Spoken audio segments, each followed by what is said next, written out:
কিসের আওয়াজ হলো?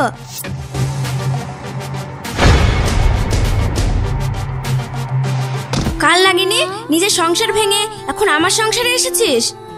তুমি এটা কি করছো ঝিলিক? যা করেছি বেশ করেছি। তুমি জানো ওটা কত দামি গ্লাসের সেট ও ভেঙে ফেললো? তাই বলে তুমি ওর গায়ে হাত তুলবে? তুলেছি বেশ করেছি। এমনিতেই তো সংসারের এই হাল, তার উপর আবার ও কোথা থেকে উড়ে এসে জুড়ে বসেছে।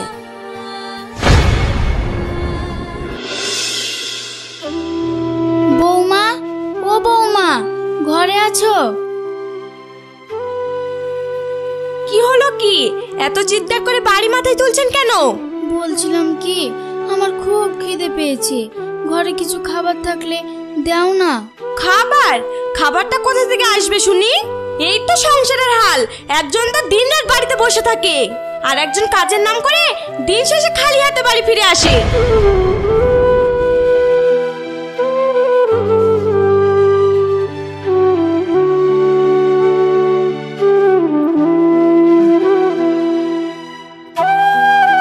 এই নিন, ঘরে এই কটাই মুড়ি ছিল, এই কটা মুড়ি খেয়ে আমাকে এবার উদ্ধার করুন।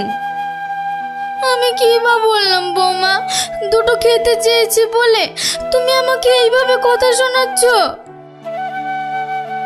মা, তোমার কি হয়েছে? কই বাপ, কিছু হয়নি তো। তাহলে তোমার চোখে পানি কেন? ও কিছু না, মনে হয় চোখে কি পড়েছে। নাসরিন, সত্যি করে বলো তো, মার কি হয়েছে? কি আবার হবে? তোমার মা খাবার চেয়েছিল, ঘরে কোনো খাবার নেই, তাই আমি ঘর থেকে মুড়ি বার করে তোমার মাকে খেতে দিয়ে বলেছি এগুলো খেয়ে আমাকে উদ্ধার করুন। তাই কথাটা শুনে তোমার মায়ের হয়তো বিবেকে লেগেছে। দুটো খাবারই তো চেয়েছে, তাই বলে তুমি এইভাবে কথা বলবে? এইভাবে বলবো না তো কিভাবে বলবো? যাদের নুন আনতে পান্তা ফুরাই তাদের আবার সবসময় খাই খাই কিসের? নাসরিন, তোমার এত বড় সাহস, তুমি আমার গায়ে হাত তোলো! আমি আর এক মুহূর্তে এখানে থাকবো না।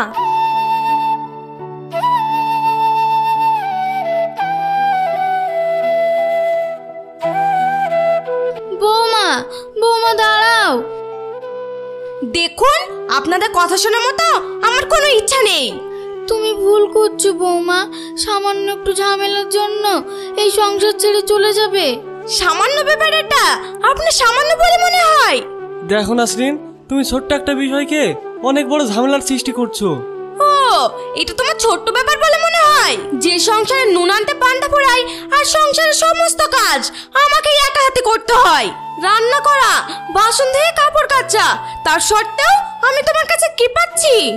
বৌমা, তুমি শুধু শুধু ভুল বুঝছো। আর তাছাড়াও স্বামীর ঘরে যতই অভাব অনটন হোক না কেন, তবুও সেটা কিন্তু স্বামীরই ঘর। তাই যদি হয় তবে এরকম সংসারের কোনো দরকার নেই আমার। তুমি একটিবার আমার কথাটা শোনো, স্বামী ছাড়া এই দুনিয়ায় কেউ আপন হয় না। 2 দিন পর তোমার বাবা মাও তোমার প্রতি অতিষ্ঠ হয়ে যাবে। থাক, এখানে দাঁড়িয়ে দাঁড়িয়ে আর তোমার ভাষণ শোনার আমার কোনো ইচ্ছা নেই।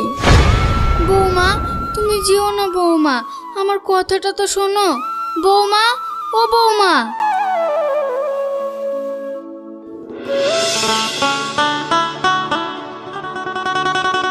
এ কি নাসরিন, বলা নেই কওয়া নেই, সকাল সকাল ব্যাগ নিয়ে তুমি এখানে চলে এলে যে?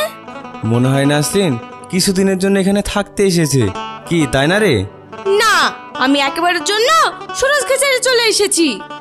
মানে? হ্যাঁ ভাবি, আমি আর কোনোদিন ওই সংসারে ফিরে যাব না। না মা, এই কথা বলতে নেই, রাগের মাথায় অনেক কিছু হয়, তা বলে এত তাড়াতাড়ি সংসার ভাঙার সিদ্ধান্ত নিস না। না আব্বা, আমি আর হাজার চেষ্টা করলেও ওই সংসারে ফিরে যেতে পারবো না। তার থেকে ভালো তুমি কাল বিচার ডাকো।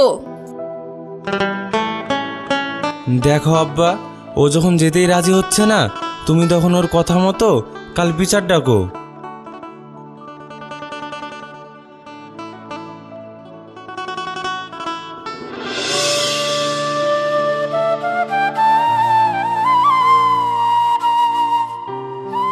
সবই তো শুনলাম, এবার তুমি বলো সুরজ, তোমার কি কিছু বলার আছে? না। চাচা, আপনার কিছু বলার আছে? আমি আর কি বলবো, ওরা এখন বড় হয়েছে, নিজের ভালো মন্দ ব্যাপারে বুঝতে শিখেছে, ওরা যেটা ভালো বোঝে সেটাই করুক। তোমার কিছু বলার আছে মুকলেশ? আমি আবার কি বলবো, ও যখন সিদ্ধান্ত নিয়েইছে যে ও আর যাবে না, তখন একটাই কথা বলার আছে, ওর বিয়েতে আমরা যে নগদ 3 লক্ষ টাকা দিয়েছিলাম সেটা আমাদের ফেরত দেবে। নাসরিন, তুমি কি কিছু বলতে চাও?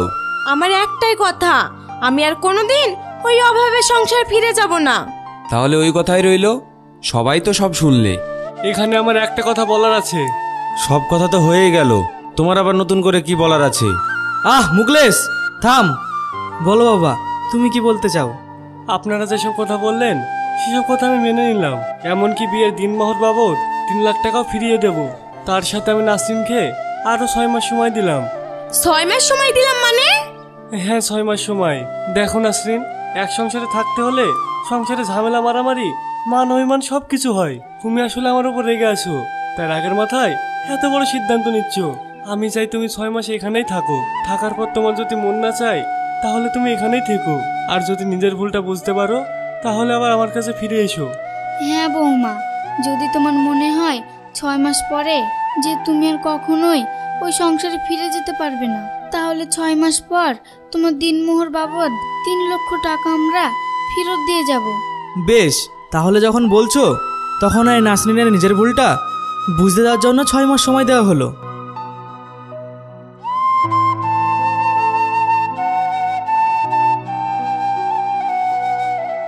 চল বাপ।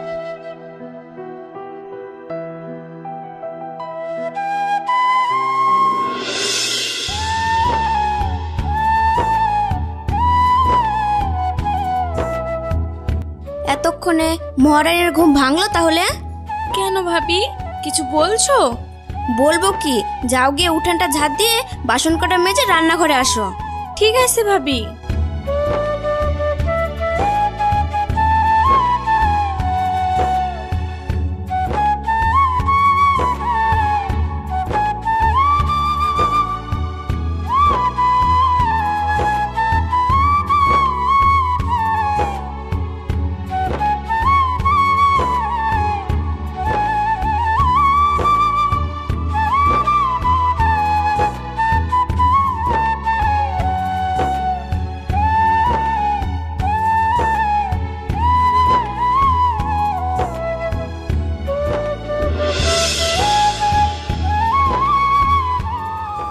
ভাবি, কিছু খাবার নেই?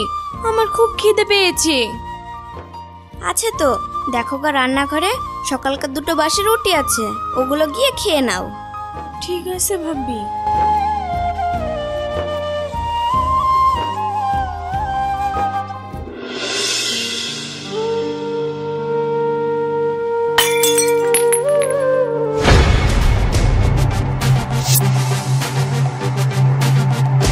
কি রে, কিসের আওয়াজ হলো?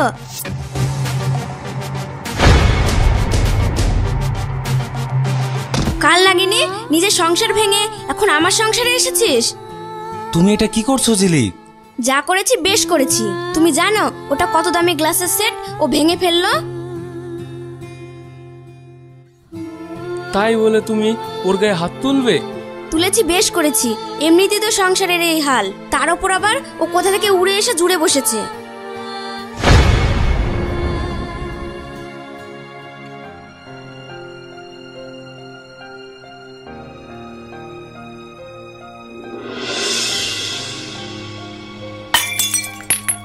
যা, গ্লাসটা ভেঙে গেল।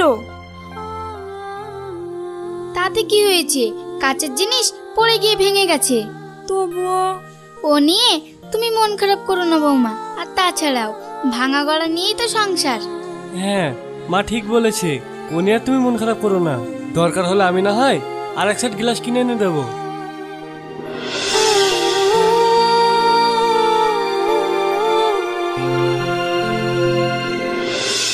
ঝিলিক, আজ তুমি নাসরিনের সাথে যেটা করলে সেটা কি ভালো করলে? যা বোঝো না তা নিয়ে একদম কথা বলো না। এতে আবার বোঝাবুঝির কি আছে? শোনো, আজকালকার দিনে ঘরে একটা মেয়ে পোষা 4টে খানির কথা না। আর তাছাড়াও তোমার বোন তো একটা ডিভোর্স নারী। চারিদিকে আত্মীয় স্বজন, পাড়া প্রতিবেশী সবার কথা শুনতে শুনতে জীবন চলে যাবে। সে তো না হয় বুঝলাম, কিন্তু উপায় কি? উপায় একটা আছে। কি উপায়? ওই যে ওই পাড়া রাজু আছে না, 2 বার বউবাদ হয়ে গেছে। ওর সাথে কথা বলে তোমার বোনের বিয়েটা দিয়ে দাও। এটা তুমি কি বলছো? ওর মতো খারাপ ছেলে আমাদের গ্রামে দুটো নেই। আর তাছাড়া ওর যে দুটো বউ বাদ হয়েছে তাই নয়, সারাক্ষণ মাতাল হয়ে পড়ে থাকে। শোনো, অত কিছু ভাবতে গেলে হবে না। আর যতই মদ খাক না কেন, ভুলে যেও না ওর বাপের 40 বিঘা জমি আছে। সে তুমি ঠিক বলেছ। তাহলে শোনো, তোমার বোন যে দুবেলা দুমুঠো খেতে পাবে এটাই অনেক। ঠিকই বলেছ। রোজ রোজ বাসি রুটি খেয়ে দিন কাটানোর থেকে না হয় দুবেলা গরম গরম খাবার তো পাবে। যত সব আদেক খেতা শোনো, অত কথার মধ্যে আমি নেই বাপু। যত তাড়াতাড়ি পারো ওই আপদকে ঘাট থেকে নামাও।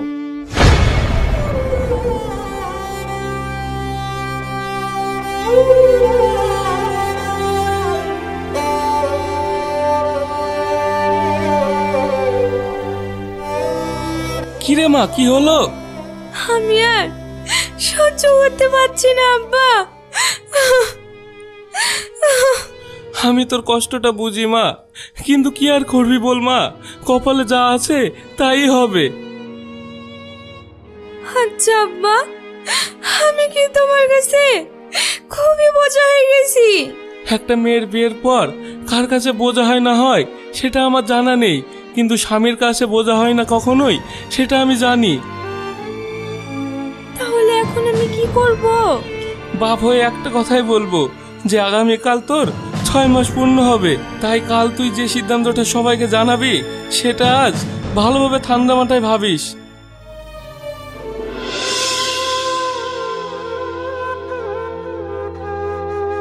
নাসরিন, নাসরিন!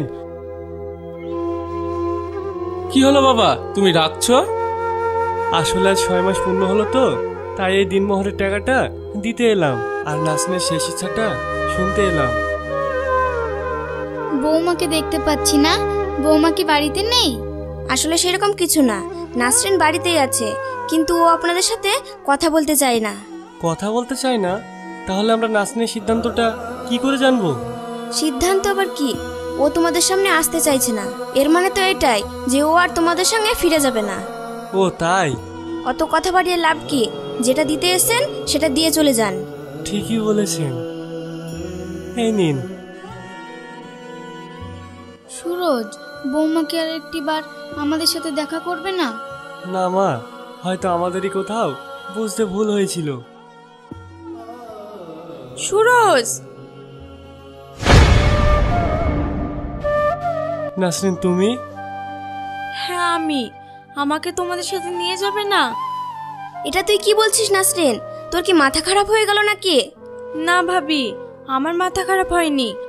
আসলে কি জানো, এতদিন আমি বুঝতাম না, কিন্তু এই 6 মাস আমি বুঝলাম স্বামী ছাড়া একজন নারী কতটা অসহায়। দেখো, এই 6 মাস আমি শুধু সমাজের কাছে ডিভোর্সি নারী ছিলাম, কিন্তু খাতা কলমে না।